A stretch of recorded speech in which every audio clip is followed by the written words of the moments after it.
Hi guys, welcome to Pakistani father and son reaction में। उम्मीद करता हूँ आप सब खैरियत से होंगे, जाओगे, खुश होंगे। मेरा नाम आजाद है। मैं नाम यार आज का वीडियो बहुत ही बड़ा निकल कर आ रहा है भाई साहब। आज हम रिएक्ट करने वाले हैं भाई साहब, पाकिस्तान का अंत हुआ मुकम्मल। भाई साहब 5 टुकड़े पाकिस्तान के होने जा रहे हैं, जिसको देखकर पूरे पाकिस्तानियों में छा गया बात।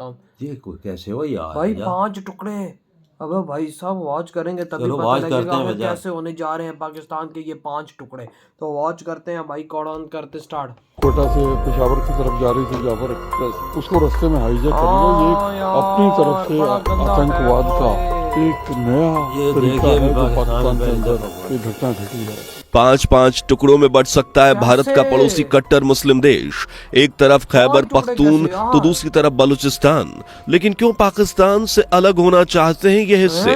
ऐसा क्या हुआ बलूचिस्तान में कि पाकिस्तान के रोंगटे खड़े हो गए? आखिर क्यों बलूच आर्मी ने ट्रेन को हाईजैक किया? क्या हुआ उन 500 लोगों का?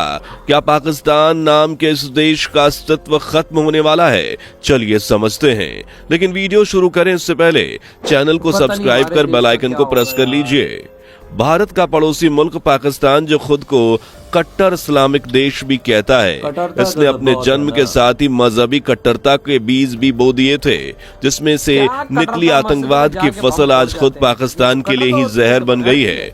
कट्टरता और आतंकवाद की नर्सरी कहे जाने वाले इस देश ने 75 सालों में हिंदुओं पर जितना जुल्म किया, हिंदू मंदिरों को जिस रफ्तार से तोड़ा, लोगों का कत्लेआम किया और भारत पर जितने भी हमले कर लोगों को, सैनिकों को परेशान किया, उन्हें मारा, अब उन सभी पापों का घड़ा भर चुका है। बात है मंगलवार 11 मार्च 2025 की, जब पाकिस्तान के बलूचिस्तान में बलूच लिबरेशन आर्मी ने 500 यात्रियों से भरी एक ट्रेन को हाईजैक कर लिया और 100 के लगभग यात्रियों को अपना बंदी बना लिया। जबकि रिपोर्ट्स की माने तो बंधकों ने 200 के लगभग पाकिस्तानी सुरक्षा बलों को कैद कर लिया। पाकिस्तान की माने तो इस पूरी घटना पर पाकिस्तानी आर्मी ने तुरंत एक्शन लिया और अपने सभी लोगों को, सोल्जर्स को आजाद किया। जबकि बलूचिस्तान के बलूच संगठन BLA का दावा है कि पाकिस्तान सेना झूठ बोल रही है। BLA के अनुसार 100 के लगभग पाकिस्तानी सोल्जर्स को मार गिराया गया है और पाकिस्तान की सीरी इलाके में अभी भी लड़ाई जारी है। आपको बता दें कि पाकिस्तान सेना को भारी नुकसान भी हुआ है। इतना ही नहीं, BLA ने यह भी कहा है कि अगर पाकिस्तानी सेना ने सच में अपने लोगों को आजाद करवा लिया है तो वो उनकी तस्वीरें शेयर करें, जो कि पाकिस्तानी सेना करने को तैयार नहीं है। यानी यहाँ BLA की बात सही और पाकिस्तान सेना अपनी नाकामी को छुपाने के लिए इस तरह के खोखले दावे कर रहे हैं। हालांकि BLA ने यह भी दावा किया है कि बंधकों ने महिलाओं, बच्चों और बुजुर्गों को जानबूझकर छोड़ दिया था, जबकि पाकिस्तानी सेना इसे अपनी सफलता बता रही है। पर सवाल यह है कि बलूच आर्मी ने ऐसा किया ही क्यों? तो इसका सबसे बड़ा कारण है बलूचिस्तान की मांग, जिसके लिए बलूच आर्मी और बलूचिस्तान के लोग कई सालों से पाकिस्तानी सरकार से मांग कर रहे हैं। पर अब ये मांग एक नया ही और अलग ही मोड़ ले चुकी है। और ऐसा सिर्फ बलूचिस्तान में ही नहीं हो रहा, बल्कि पाकिस्तान के सिंध से लेकर पाक ऑक्युपाइड कश्मीर तक लोगों ने पाकिस्तान से अलग होकर एक स्वतंत्र राष्ट्र की मांग कर दी है, या फिर दोबारा से भारत का हिस्सा बनने की इच्छा जाहिर की है। इस तरह पाकिस्तान के नापाक हरकतों के चलते आज आलम यह हो चुका है कि कट्टर मजहबी पहचान रखने वाला ये देश आज 1, 2 या 3 नहीं बल्कि 5-5 हिस्सों में टूटने के लिए तैयार खड़ा है। इन सभी हिस्सों के बारे में बताएंगे, लेकिन सबसे पहले आप सुनिए बलूच आर्मी की कैद से छूट कर आए उन लोगों की आप बीती, जिन्होंने इस खौफनाक मंजर को अपनी आंखों से देखा था। 28 घंटे वो आए हैं 2-3 दफा, उन्होंने शीशा तोड़ के भी अंदर आए हैं, लेकिन बाद में उनको अंदर किए, उन्होंने देखा है, बोला ये डेड बॉडीज है, बस वो देख के चले गए। उधर जाते हुए अचानक ही ब्लास्ट हुआ नीचे। तो ट्रेन पटरी से उतर गई। तो हमारा तो ये पहला वाकया था ऐसा, अल्लाह माफ करे, बहुत ही खतरनाक। तो जब उधर ब्लास्ट हुआ तो फिर अचानक ही कुछ लोग आगे, उनके पास लॉन्चर भी थे, उसके बाद काफ़ी चीज़ें थी, गन्ने वगैरह थी, तो फायरिंग शुरू कर दी। उसके बाद हम पे फिर फायरिंग की। फायरिंग तकरीबन 3 घंटे चलती रही है। ठीक है, उसके बाद उन्होंने हमें निकाला है अंदर, ट्रेन से उतारा है, उनको बोला है कि अलग अलग हो जाओ। सराइकी, पंजाबी, बलोची, पठान, ये सब अलग अलग हो जाए। जोन से इलाके का जो बंदा है वो अलग अलग हो जाए। तो उन्होंने ज़्यादा जो है ना टॉर्चर वो पंजाबियों पे किया है। यानी बलूचिस्तान को पाकिस्तान से अलग करने के लिए अब बलूच आर्मी और बलूच लोग भी किसी भी हद तक जाने को तैयार हैं। कुछ ऐसा ही मंजर रहा पाकिस्तान के कश्मीर में, जिसे इस मुल्क ने अवैध, नाजायज और गलत तरीके से अपना बनाया है। आज बेशक पाकिस्तान अपने कश्मीर को आजाद कश्मीर कहे, लेकिन सच तो यह है कि यहाँ के लोगों की जिंदगी आजादी के पहले से भी ज्यादा बदतर हो गई है। उस रोज तो इन्हें सिर्फ अंग्रेजों का सामना करना पड़ता था, आज तो कश्मीर के लोगों को भुखमरी, महंगाई, बीमारियों, आतंकवाद, कट्टर सोच, पाकिस्तान के जुल्म सितम, पिछड़ी जिंदगी, हर चीज का सामना करना पड़ रहा है। इसलिए पाकिस्तानी कश्मीरियों ने अपनी आवाज बुलंद कर ली है और पिछले लंबे समय से यहाँ पाकिस्तान की आजादी के लिए प्रदर्शन किए जा रहे हैं। पाकिस्तान सेना से आजादी उन्हें चाहिए, पाकिस्तान से आजादी उन्हें चाहिए। पाकिस्तान सेना के आतंक के खिलाफ लोग एकजुट हो रहे हैं, क्योंकि पीओके के सभी संसाधनों पर पाकिस्तानी सेना और पाकिस्तानियों ने कब्जा कर रखा है, जबकि यहाँ सरकार पाकिस्तान के हाथों से ही कठपुतली बन गई है। पीओके की पार्लियामेंट में सिर्फ कुछ मोटे मोटे फैसले ही लिए जाते हैं, और जबकि पीओके से जुड़ा हर बड़ा फैसला खुद पाकिस्तान लेता है। यहाँ की सरकार भी वही बनाती है जो पाकिस्तान की गुलामी करे। लोगों पर हर चीज थोपी जाती है, लेकिन अब लोगों ने इस गुलामी भरी जिंदगी से बगावत शुरू कर दी है। हालांकि पाकिस्तान की मीडिया पीओके से आई असल तस्वीरों को दिखाने से कतराती है, लेकिन जब यह बगावत इतनी बढ़ चुकी है कि शायद पाकिस्तान भी पीओके को आजाद किए बिना नहीं रह पाएगा। इस तरह पाकिस्तान से दूसरा हिस्सा निकला कश्मीर और तीसरा होगा सिंध, जहां बीते 7 दशकों से आजाद देश यानी सिंध देश की मांग उठ रही है। यूं तो सिंध या सिंधु देश की मांग को लेकर सिंधी अक्सर प्रदर्शन करते ही रहते हैं, लेकिन हर साल 17 जनवरी को जाने माने सिंधी राष्ट्रवादी नेता जीएम शहीद की पुण्यतिथि पर यह मांग और जोर पकड़ लेती है। कुछ ऐसा ही 2025 को भी हुआ, जब जीएम साहब की 121वीं जयंती पर सिंधियों ने लापता लोगों की बरामदगी, धार्मिक कट्टरता, हिंदुओं पर अत्याचार, महिलाओं पर जुल्म, हिंदू महिलाओं के जबरन धर्म परिवर्तन और सिंधु राष्ट्र की मांग कर रहे लोगों की रिहाई की मांग की। साथ ही पाकिस्तानी सरकार पर सिंधु देश के रूप में एक नया देश बनाने की मांग की। और इसके भी कई कारण हैं, जैसे सिंध कहने तो पाकिस्तान का सबसे अहम हिस्सा है, लेकिन बजट में इसे बहुत कम हिस्सा मिलता है। लोगों की एजुकेशन पर कोई ध्यान नहीं दिया जाता, ना ही इन्हें सरकारी नौकरियों में जगह दी जाती है। इसके अलावा सिंधियों की आवाज को पाकिस्तानी सेना आतंकी बंदूक के दम पर दबा देते हैं, और ये पिछले कई दशकों से चला आ रहा है। इसलिए सिंधु देश की मांग लगातार बुलंद होती जा रही है, जिसकी पहल की शुरुआत 1972 में सिंधी नेता जीएम शहीद ने उठाई थी। उन्होंने जीए सिंध मुहातिदा महाज अव्वल नाम के एक संगठन की स्थापना की, जो बाद में जीए सिंध मुहातिदा महाज हो गया। इस संगठन के जरिए शहीद साहब ने हिंदू देश सिंधु देश की मांग की, क्योंकि उनकी नजर में पाकिस्तान के हुक्मरानों का रवैया सिंध के लिए ठीक नहीं था। लेकिन पाकिस्तान ने उनकी मांगे सुनने की जगह उन्हें नजरबंदी में डाल दिया, और शहीद साहब ने लगभग 35 साल इसी कैद भरी जिंदगी में गुजारे और फिर 1995 में हमेशा के लिए रुखसत हो गए। लेकिन उन्होंने मरते दम तक सिंधु देश की आवाज बुलंद कर रखी, और उनका संगठन, उनके लोग आज भी इस मांग पर अड़े हुए हैं। इसके अलावा पाकिस्तान का खैबर पख्तून इलाका भी देश के लिए अलग होने की मांग कर रहा है।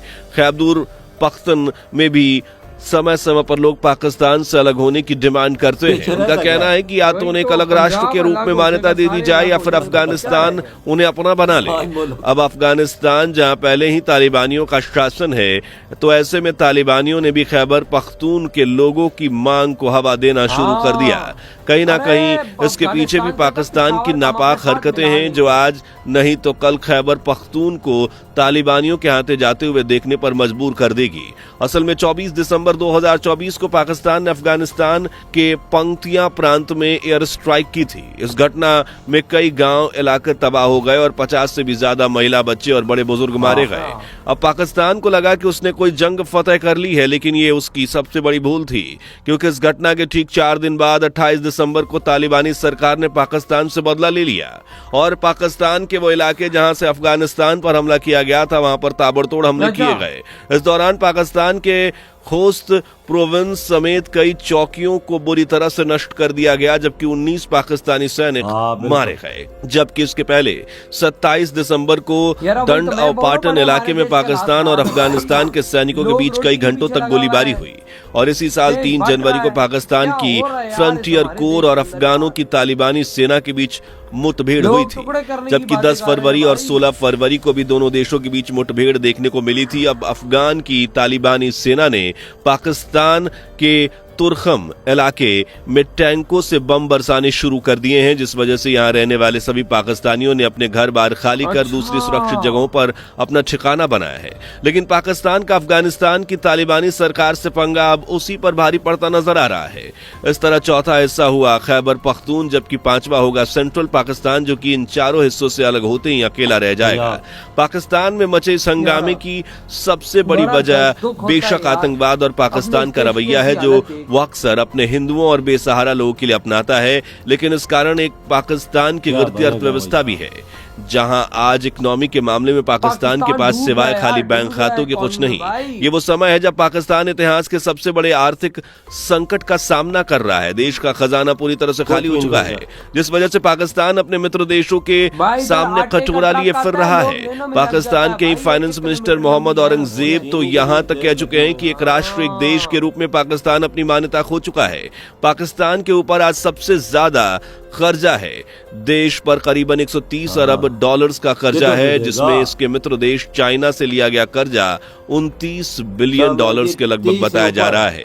इस तरह चाइना पाकिस्तान का सबसे बड़ा कर्जदाता है, लेकिन जिस चाइना को पाकिस्तान अपना दोस्त मानता है, अब वो भी पाकिस्तान से तुरंत सभी पैसों को वापस करने के लिए कह चुका है। IMF ने भी पाकिस्तान को भारी कर्जा दिया है, लेकिन अब एक भी रुपया देने को तैयार नहीं। पाकिस्तान के टोटल एक्सपोर्ट से कंपेयर करें तो देश का कर्ज 352% है, यानी इनकम कुछ नहीं लेकिन कर्ज भर भर के ले रखा है, जिस वजह से पाकिस्तान की इकोनॉमी कभी भी कोलैप्स हो सकती है और देश कभी भी कंगाल हो सकता है। इसलिए अब बलूच हो या सिंध, हर तरफ पाकिस्तान से अलग होने की आवाज उठ रही है और देखा जाए तो ये पाकिस्तान को लगा हिंदुओं का श्राप ही है। आजादी के बाद से ही पाकिस्तान ने हिंदू फ्री पाकिस्तान का सपना देखा। इसके लिए देश ने आतंकवाद, सेना का कठोर रवैया और मंदिरों को तोड़ने जैसे कई नियम बनाए। हिंदुओं को मारा गया, उनका जबरन धर्मांतरण करवाया गया, जिस वजह से 1947 में जो हिंदू कुल आबादी में 20% थे, आज सिर्फ 3.7% है। अब आप ही बताइए, उन्हीं सताए हुए हिंदुओं का श्राप ये नहीं है तो क्या है? वीडियो किसी को नुकसान पहुंचाना, वो उस पे भारी पड़ जाए। नुकसान पहुंचाओगे तो भाई साहब तुमको भी नुकसान पहुंचेगा। और पाकिस्तानी तुम पे सटीक एग्जांपल बैठती है कि तुमने लोगों का बुरा चाह, और आज तुम्हारे साथ हो रहा है। पाकिस्तान के 5 टुकड़े होने की बातें कर रहे हैं लोग, देख ले। मतलब कि भाई साहब बलूचिस्तान के देख लो, वो करते हैं, सिंधी वाले करते हैं, पख्तूनख्वा वाले करते हैं, भाई कश्मीर का लोग कर रहा है। भाई क्या बना हुआ है यार, लोग आटे के पीछे लेनों पे लगा हुआ है। इस देश का क्या होगा यार, हमारे इस देश का क्या होगा, कैसे हम इस देश को संभालेंगे? मुझे तो ये समझ नहीं आता। भारत 28 स्टेटों को संभाल रहा है, हमसे 4-5 स्टेटें नहीं संभाली जा रही यार।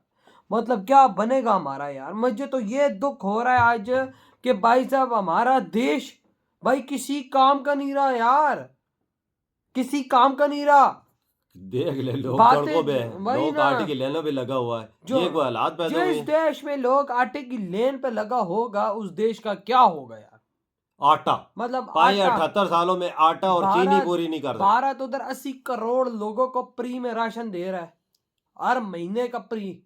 तो आप खुद सोच लो ना, ये हर बंदा क्यों निकला हुआ कि फ्री पेट में, पालने के हाँ लिए ना। और पाकिस्तान में ट्रक आता है, वो 1 किलोमीटर लंबी तक लाइन लगी होती है। बिल्कुल यही चीज है। लोग एक दूसरे को मारते हैं उधर भी, हाँ ना, कितने बंदे मर गए यार। वही ना। तो बलूचिस्तान का लोग भी फिर कहता है भाई नहीं, हमें आपके साथ नहीं रहना। कश्मीर का लोग भी भाई साहब कहता है भाई साहब तुम हम पे जुल्म करते हो। पिशावर का लोग बोलता है भाई साहब तुम लोग ये कर रहे हो। सिंध का लोग बोलता है ये। तो फिर हम सही किसके साथ कर रहे हैं? बस अपने आप ही से सही कर रहे हैं भाई साहब जैसा एक बात मैं करूंगा जाते हुए, ये देश का लोग ही हराम हो रहा है। जब ये 25 करोड़ लोग हराम खोरी से और बगैरती से नहीं निकलेगा, तब तक इस देश का यही हाल रहेगा। ये लोग ही ऐसे दोष देते हो तुम गवर्नमेंट को और आर्मी को, तो बगैर तो तुम 25 करोड़ लोग खुद ही बगैरत हो। जब तुम खुद बगैरत हो तो अगले को ब्लेम ना दो कि भाई सब ये कर। बिल्कुल सही बोल रहे। साले प्लेट बिरयानी की सामने आ जाता और हम ही बिक जाते हैं यार और बातें करते हैं बड़ी बड़ी। फैसल मस्जिद में नहीं देखा है, अफ्तारी के दौरान इन्होंने क्या और किया? प्लेट बिरयानी पे बिकने वाली नेशन क्या बात हाँ। करेगी? तभी तो इस देश की ये बड़ी बड़ी बातें हो रही हैं कि टुकड़े होने जा रहे हैं। ये हाल है हमारा। आपकी क्या थॉट है यार इस बारे में, जो इतना बड़ा, कसम से इतना बड़ा अजाब इस पाकिस्तान पे आया हुआ है? इधर वीडियो तुम करते तो दो बाहर बार। है।